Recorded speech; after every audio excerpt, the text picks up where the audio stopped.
تم جیسے دل لگا کر پڑھانے والے ٹیوٹر بہت کم ملتے ہیں۔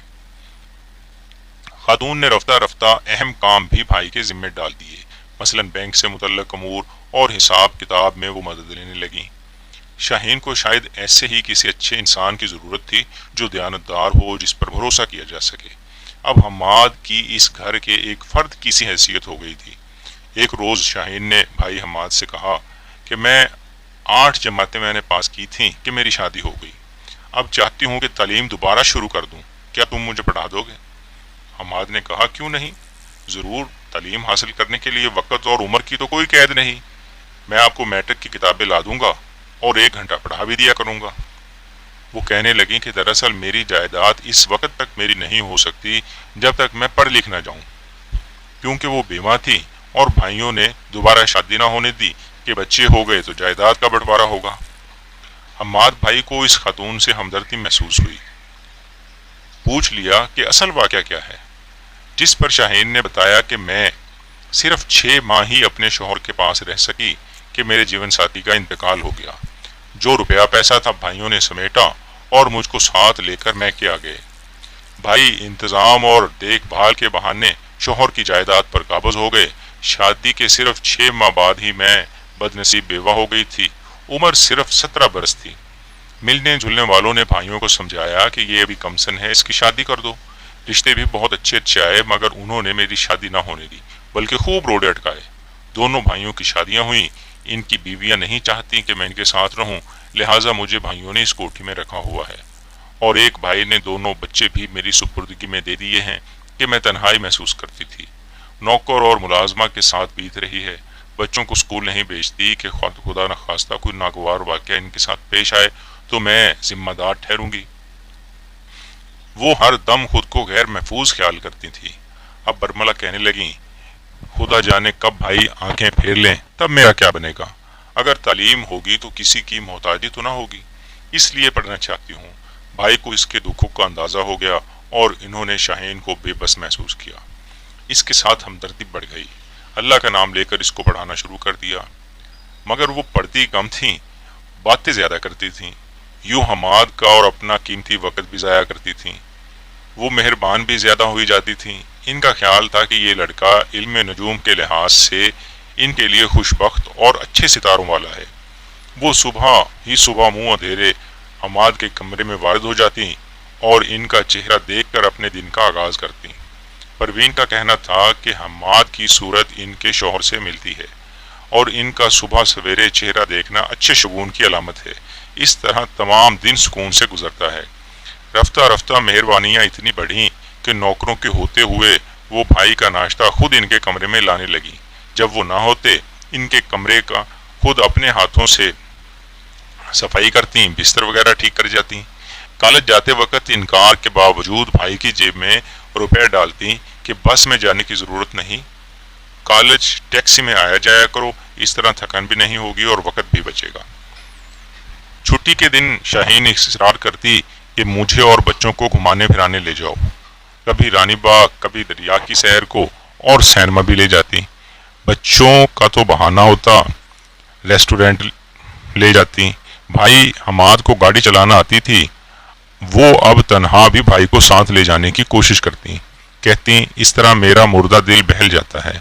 ان کو بھائی کی شرافت پر بھروسہ تھا اور ان کے ساتھ کوئی خطرہ محسوس نہ ہوتا تھا، بلکہ ان کے ہمراہ خود کو پوری طرح محفوظ خیال کرتی تھی۔ اگرچہ عمر میں بھائی سے دوگنی بڑی تھیں، مگر ایسے گھل مل کر باتیں کرتی اور بے دھڑک ہاتھ تھام لیتی کہ جیسے ان کی ہم عمر ہوں۔ اسی دوران شاہین کو ایک عزیز کی شادی میں نواب شاہ جانے کا اتفاق ہوا، جبکہ بھائی کے بچوں کو آیا کی نگرانی میں چھوڑ آئے تھے۔ نواب شاہ میں ان کو علیحدہ مکان رہنے کو دیا گیا۔ شاہین بھائی کے لیے اچھا کھانا منگواتی اور سینما چلنے کی فرمائش کرتی، موڈ میں آتی تو گانا سنانے لگتی۔ گھر کے ماحول سے دور آ کر جیسے نئی زندگی کی لہر ان کے وجود میں دوڑ گئی۔ بھائی کی کالج کی چھٹیاں ختم تھیں، وہ واپس لوٹنے کے لیے پریشان اور یہ مزید وہاں رکنے کی صحیح کرنے لگیں۔ سوائے صبر کے چارہ نہ تھا۔ ایک دن شاپنگ کا بہانہ کیا اور حماد کو سکھر لے گئیں کہ قسمت سے گھر سے نکلنا ہوا ہے، اس شہر کی کچھ مخصوص کڑھائی والے کپڑے لینے ہیں۔ غرض خوب سیر سپاٹے کیے۔ ایک دن حماد کو ساتھ لیا اور سکھر سے خریداری کرنے رحیم یار خاں گئیں۔ بازار میں گھومتے ہوئے رات ہو گئی۔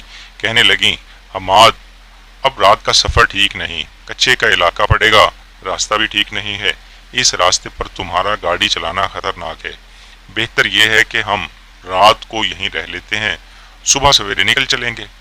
مرتا کیا نہ کرتا، مجبوراً رات کو ہوٹل میں رکنا تھا۔ حماد بھائی اس عورت کے ساتھ ہوٹل میں نہیں ٹھہرنا چاہتے تھے کیونکہ وہ خوف زدہ تھے۔ شاہین کا ان پر بھروسہ اور التفات بڑھتا جا رہا تھا۔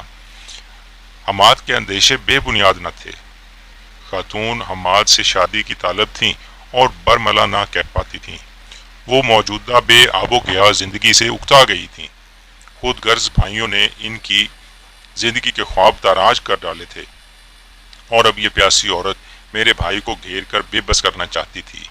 ہوٹل کے ایک کمرے میں دو غیر مرد و عورت کا ٹھہرنا اور تقدس سے دامن بچائے رکھنا ایک معجزہ ہی ہو سکتا تھا، اور اس دور میں اس طرح کے معجزے کم ہی ہوتے ہیں۔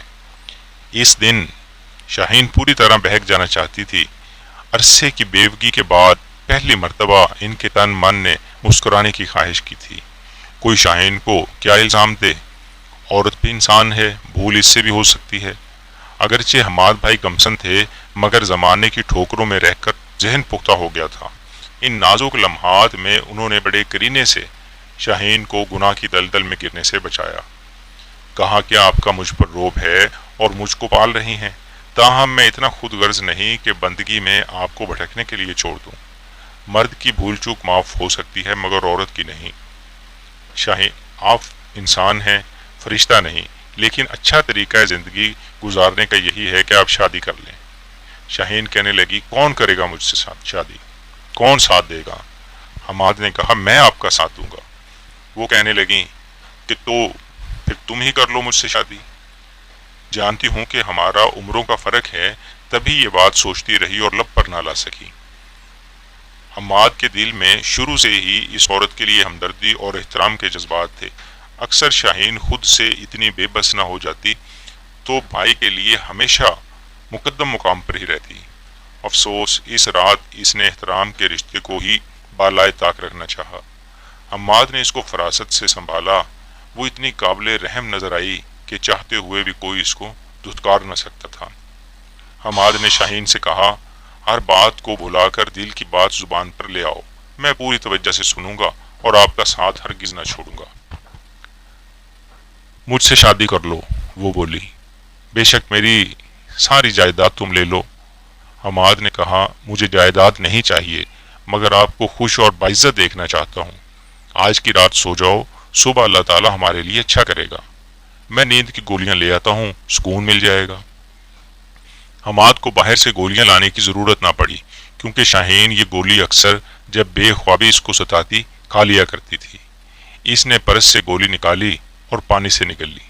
حماد ایک غم گسار کی طرح اس کے سر کے بالوں میں ہاتھ پھیرتا رہا اور اس کو نیند آ گئی۔ صبح وہ حیدرآباد کے لیے روانہ ہو گئے۔ گھر پہنچ کر حماد نے کہا، میں کراچی جانا چاہتا ہوں تاکہ بہن کو بھی یہاں لے آؤں۔ حماد جب سے گیا تھا پہلی بار آیا۔ میں بھائی کے لیے بہت اداس تھی، اس کو دیکھ کر ہی رونے لگی۔ دراصل میں بھی نئی ممانی کے سلوک سے تنگ تھی۔ حماد بھائی نے ماموں سے کہا کہ میں شبانہ کو لے کر جانا چاہتا ہوں، آپ اجازت دیں۔ میں وہاں کھانے کے لیے تنگ ہوں، بازار کا کھانا اب نہیں کھا سکتا۔ پھوپھا کے گھر کے برابر ایک 2 کمرے کا مکان کرائے پر مل گیا ہے، میں نوکری کرتا ہوں اور اسی کرائے کے گھر میں رہتا ہوں۔ ماموں جانتے تھے کہ ان کی نئی نویلی دلہن کے کرتوتوں سے شبانہ بھی عاجز ہے۔ انہوں نے مجھ سے پوچھا، کیا تم بھائی کے ساتھ جانا چاہتی ہو؟ جی ماموں، جانا چاہتی ہوں، میں نے جواب دیا۔ ٹھیک ہے، چلی جاؤ مگر مجھے اپنی خیریت سے تم دونوں آگاہ کرتے رہنا، اور حماد اپنا پتہ اور فون نمبر بھی دے جانا، میں حیدرآباد آؤں گا تم لوگوں سے ملنے۔ حماد نے شاہین کے گھر کا پتہ اور نمبر دے دیا۔ بھائی مجھے شاہین کے گھر لے آیا، بتایا کہ شاہین مجھ سے شادی کی خواہش مند ہے اور میں ضرورت مند تو ہوں مگر اس کی دولت کی وجہ سے نہیں بلکہ اس کی مدد کی خاطر اس کے ساتھ نکاح کرنا چاہتا ہوں۔ بہن اب تم بتاؤ کہ کیا یہ شادی مناسب رہے گی؟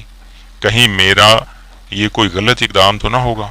فیصلہ لینے میں تم ہی میری مدد کر سکتی ہو شبانہ۔ عمر زیادہ ہونے کے